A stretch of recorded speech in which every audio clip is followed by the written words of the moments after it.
everything we knew about Imu and the Gorosei. It is a lie. Where they might not be as evil as you think. What? Why? Why? The Gorosei will actually help Luffy and the Straw Hats to beat Imu.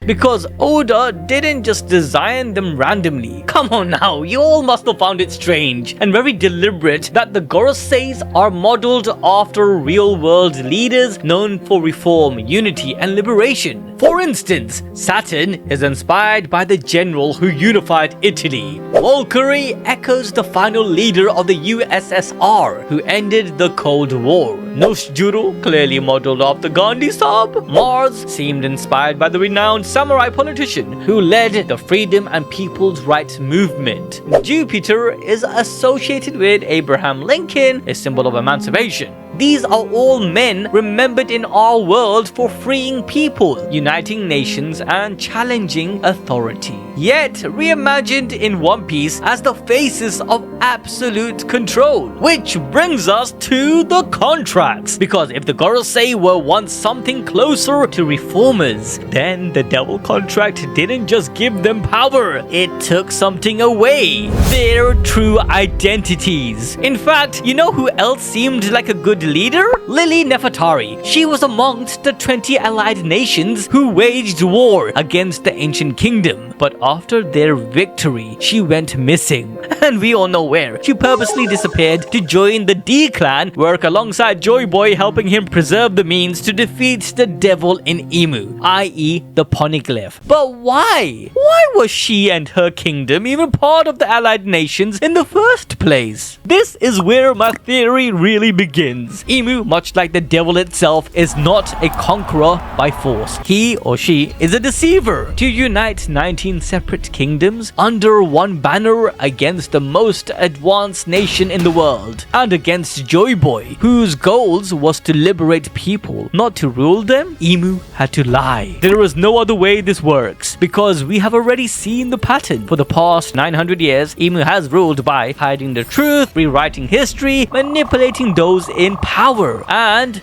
there is no reason to believe the Great War was any different. Knowing how Oda uses religion and geopolitical situations from our own world, I'm betting my eggs that Imu fear-mongered the idea of nuclear weapons. Think what we actually know about the ancient kingdom. They possessed technology so advanced that even Vegapunk questioned why such power existed in the first place. Weapons capable of destroying the world. And if you're a king ruling a fragile nation, being told that another civilization holds weapons like that, fear alone could push you into a war you don't fully understand.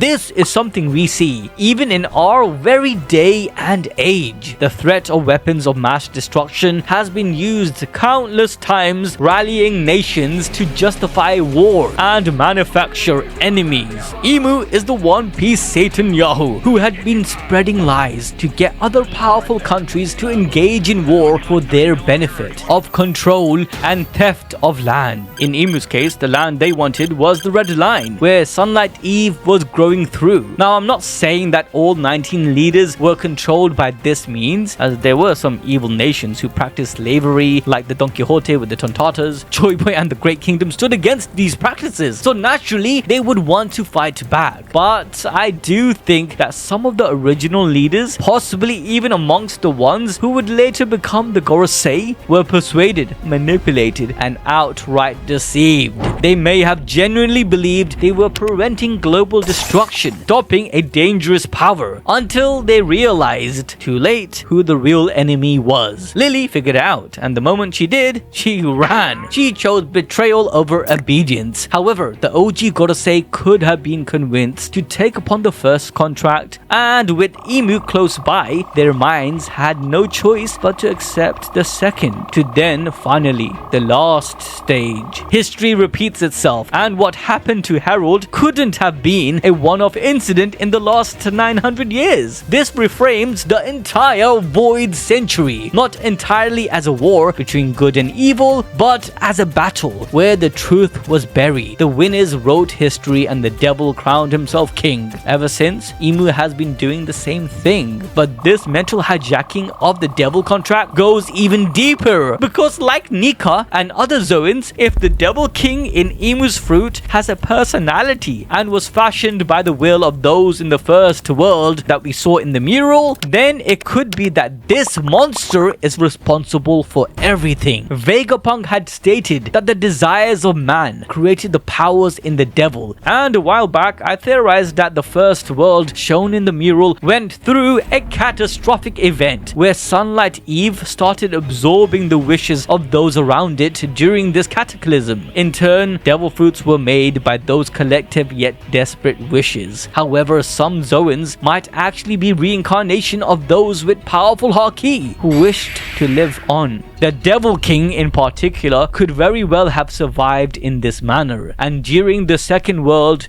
around 900 years from the present time, the devil would find Imu, which means Imu might also be a puppet who accidentally ate the devil fruit and was taken over by it. The devil in the fruit might be pulling all the strings. The way Imu speaks in third person makes me think that at this point their body is just a hollow shell, or at least not the main puppeteer. I believe Nika and the devil are polar opposites, one representing the sun and freedom, and the other representing the abyss, oppression. They are both Zoans gravitated by their own will. The reason Nika handpicked Luffy was because if it had chosen any other person who does not have the same will, then Nika in effect would be oppressing its host. However, the Devil King Zoan likely doesn't care about Imu, rather sees them as a pawn, a means to an end, to enact oppression. In fact, we can learn more about this by venturing into a probable real-life counterpart of Saint Imu, Nero. The Nerona name, though a play on in Japanese to the term God, is also a reference to the 5th Roman Emperor, Nero. At the beginning of his reign, Nero was seen as a benevolent and stabilizing leader. He lowered taxes, opposed excessive execution, supported the arts, and provided aids to cities during times of crisis, including famine relief across the empire. Nero ruled under the image of peace and order. However, his rule changed drastically when he ordered the murder of his own mother, a powerful political figure who challenged his authority. It was as though he had been possessed by a devil. Imu 900 years ago might have been in a similar situation. Initially not entirely evil, but for one reason or another found himself working with the Devil King who had possessed him. There are also many accounts suggesting Nero was never really good from the start, as he was pushed into power by his mother, who was making all the good decisions for him. After her death, Nero's rulership represented who he truly was, and Nero's example of killing his mother could be seen as Imu killing off the ancient kingdom. In fact, from that moment onwards, Nero's reign descended into paranoia and tyranny. He eliminated rivals, divorced and executed his wife, and became obsessed with legacy, image and control. He poured a lot of resources into building the Domus Aurea, a palace so extravagant it drained the empire's wealth and alienated both the public and elite. To fund this access, Nero raised taxes, devalued currency and confiscated property, destabilizing the empire from within. The comparison of the Domus Aurea is like that of the Pangaea castle in Marijoa, but this is where things get even more crazy, as the downfall of Nero's life can reflect back to Imu. In 64 CE, the Great Fire of Rome devastated the city, and currently Marijoa is in flames. But although the cause remains unknown, Nero was blamed, with many believing he allowed the destruction in order to rebuild Rome in his own image. So to protect himself, Nero shifted the blame onto the Christians, launching the first state-sponsored religious persecution, using fear, torture, and execution to silence opposition. This is exactly what Imu does, and did, after the war against the ancient kingdom, hence the Void Century. However, a rebellion spread. Nero's paranoia deepened. Again, like Imu with the rebellion of Joy Boy's followers, the clan of D. Eventually, military leaders rebelled, and even his own gods abandoned him. This final part to Nero's life brings us to why I believe that one of the Goroseis will betray Imu. If all the Goroseis, except Garling, lived over hundreds of years, then the mark and change in personality would have solidified by now. But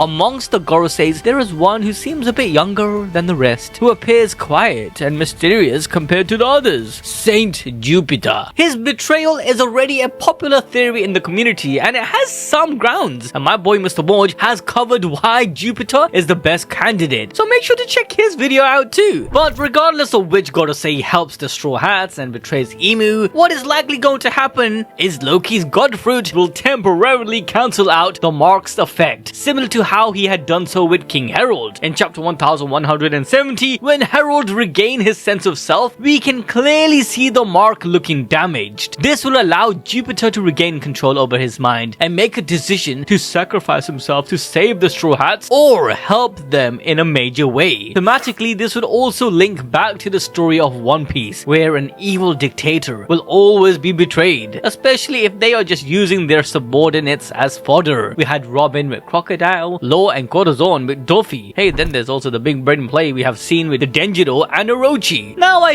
don't think this betrayal will endgame Imu or anything like that, but it might stop Uranus from blowing shit up. Time and time again, I've laid out the final battle where Luffy, Blackbeard, and Loki together defeat the devil in Imu. Blackbeard's Yami Yami no Mi is necessary to temporarily nullify the devil's power whilst touching Imu. If he can manage to hold on to Imu down for even a few seconds, technically speaking, everyone that Imu has controlled should be free. Those who unfortunately have lived lives longer than they should have would die instantly, just like we saw with Satin Garcia. However, losing all of his minions will return Imu's essence to his full power, as it would no longer be shared. This is where Luffy will have to finish the devil himself. But hey, this is just a theory. Hey, balls deep theory. If you guys enjoyed this video, make sure to smash the like button, and for more peak fiction, make sure to watch this next.